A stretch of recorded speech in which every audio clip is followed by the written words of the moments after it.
सभी भक्तजनों को मेरा दिल से नमस्कार। आपका मेरे इस चैनल में स्वागत है।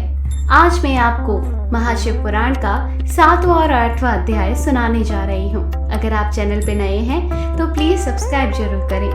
ब्रह्मा जी कहते हैं, हे देव ऋषि, जब नारायण जल में शयन करने लगे तब शिव जी की इच्छा से विष्णु जी की नाभि से एक बहुत बड़ा कमल प्रकट हुआ। उसमें असंख्य नाल दंड थे। वह पीले रंग का था और उसकी ऊंचाई भी कई योजन की थी। कमल सुंदर, अद्भुत और संपूर्ण तत्वों से युक्त था। वह रमणीय और पुण्य दर्शनों के योग्य था। तत्पश्चात भगवान शिव ने मुझे अपने दाहिने अंग से उत्पन्न किया। उन महेश्वर ने अपनी माया से मोहित होकर नारायण देव की नाभि कमल में मुझे डाल दिया और लीला पूर्वक मुझे प्रकट किया। इस प्रकार उस कमल के पुत्र के रूप में मुझे जन्म मिला। मेरे 4 मुख, लाल मस्तक पर त्रिपुंड धारण किए हुए थे। भगवान शिव की माया से मोहित होने के कारण मेरी ज्ञान शक्ति बहुत दुर्लभ हो गई थी और मुझे कमल के अतिरिक्त और कुछ भी नहीं दिखाई दे रहा था। मैं कौन हूँ, कहाँ से आया हूँ, मेरा कार्य क्या है, मैं किसका पुत्र हूँ, किसने मेरा निर्माण किया है। कुछ इसी प्रकार के प्रश्नों से मुझे परेशानी में डाल रही थी। कुछ क्षण बाद मुझे बुद्धि प्राप्त हुई और मुझे लगा कि इसका पता लगाना बहुत सरल है। इस कमल का उद्गम स्थान इस जल में नीचे की ओर है और इसके नीचे मैं उस पुरुष को पा सकूंगा जिसने मुझे प्रकट किया है। यह सोचकर एक नाल को पकड़कर मैं 100 वर्षों तक नीचे की ओर उतरता रहा, परंतु फिर भी मैंने कमल की जड़ को नहीं पाया। इसलिए मैं पुनः ऊपर की ओर बढ़ने लगा। बहुत ऊपर जाने पर भी कमल कोश को नहीं पा सका। तब मैं और अधिक परेशान हो गया। उसी समय भगवान शिव की इच्छा से मंगलमयी आकाशवाणी प्रकट हुई। उस वाणी ने कहा, तपस्या करो। उस आकाशवाणी को सुनकर अपने पिता का दर्शन करने हेतु मैंने तपस्या करना आरंभ कर दिया और 12 वर्ष तक घोर तपस्या की। तब 4 भुजाधारी सुंदर नेत्रों से सुशोभित भगवान विष्णु जी प्रकट हुए। उन्होंने हाथों में शंख, चक्र, गदा और पद्म धारण कर रखे थे। उनका शरीर श्याम कांति से सुशोभित था। उनके मस्तक पर मुकुट विराजमान था तथा उन्होंने पीतांबर वस्त्र और बहुत से आभूषण धारण किए हुए थे। वे करोड़ों कामदेवों के समान मनोहर दिखाई दे रहे थे और सांवली व सुनहरी आभा से सुशोभित थे। उन्हें वहां देखकर मुझे बहुत हर्ष व आश्चर्य हुआ।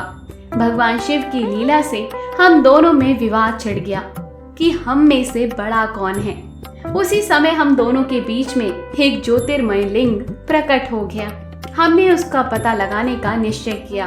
मैंने ऊपर की ओर, विष्णु जी ने नीचे की ओर। उस स्तंभ के आरंभ और अंत का पता लगाने के लिए चलना आरंभ किया, परंतु हम दोनों को उस स्तंभ का कोई भी छोर नहीं मिला।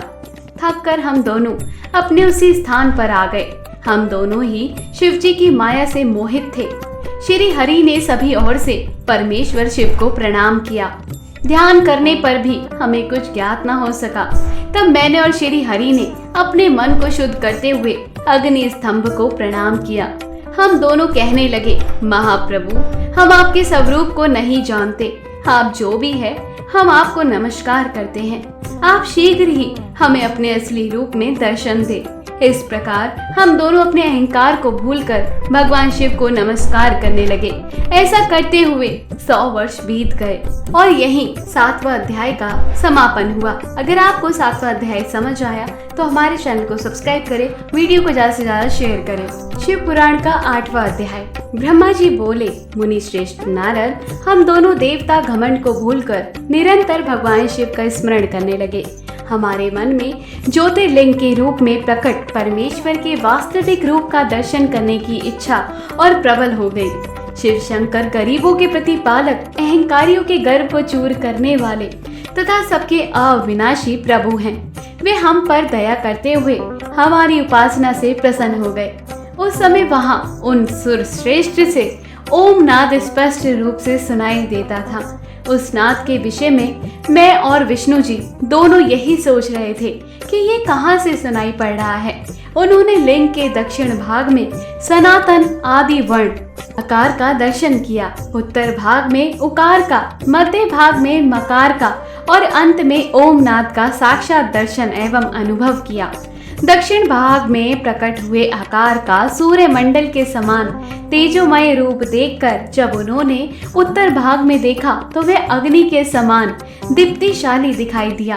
तत्पश्चात ओम को देखा जो सूर्य और चंद्रमंडल की भांति स्थित थे और जिनके शुरू एवं अंत का कुछ पता नहीं था, तथा सत्य आनंद और अमृत स्वरूप परम ब्रह्मा परायण ही दृष्टि गोचर हो रहा था।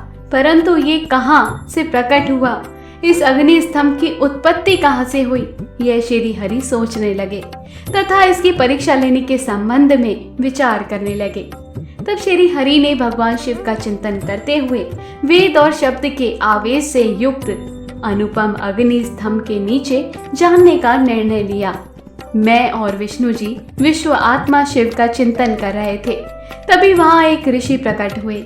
उन्हीं ऋषि के द्वारा परमेश्वर विष्णु ने जाना कि इस शब्द ब्रह्ममय शरीर वाले परम लिंग के रूप में साक्षात परम ब्रह्मा स्वरूप महादेव जी प्रकट हुए हैं। यह चिंता रहित रुद्र हैं। परम ब्रह्मा परमात्मा शिव का वाचक प्रणव ही है। वह एक सत्य परम कारण, आनंद अर्कत, परात्पर और परम ब्रह्मा है। प्रणव के पहले अक्षर आकार से जगत के बीज भूत अर्थात ब्रह्मा जी का बोध होता है। दूसरे अक्षर उकार से सभी के कारण श्री हरि विष्णु का बोध होता है। तीसरा अक्षर मकार से भगवान शिव का ज्ञान होता है। आकार सृष्टिकर्ता, उकार मोह में डालने वाला और मकार नित्य अनुग्रह करने वाला है। मकार अर्थात भगवान शिव बीजी अर्थात बीज के स्वामी हैं, तो आकार अर्थात ब्रह्मा जी के बीज हैं। उकार अर्थात विष्णु जी की योनि है।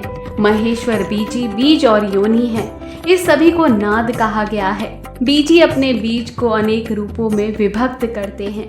बीजी भगवान शिव के लिंग से उकार रूप योनि में स्थापित होकर चारों तरफ ऊपर की ओर बढ़ने लगा। वह दिव्य अंड कई वर्षों तक जल में रहा। हजारों वर्ष के बाद भगवान शिव ने इस अंड को दो भागों में विभक्त कर दिया। जब इसके दो भागों में से पहला स्वर्णमय कपाल ऊपर की ओर स्थित हो गया, इससे स्वर्लोक उत्पन्न हुआ तथा कपाल के नीचे के भाग से 5 तत्वों वाली पृथ्वी प्रकट हुई। उस अंड से चतुर्मुख ब्रह्मा जी उत्पन्न हुए जो समस्त लोगों के सृष्टि करता है।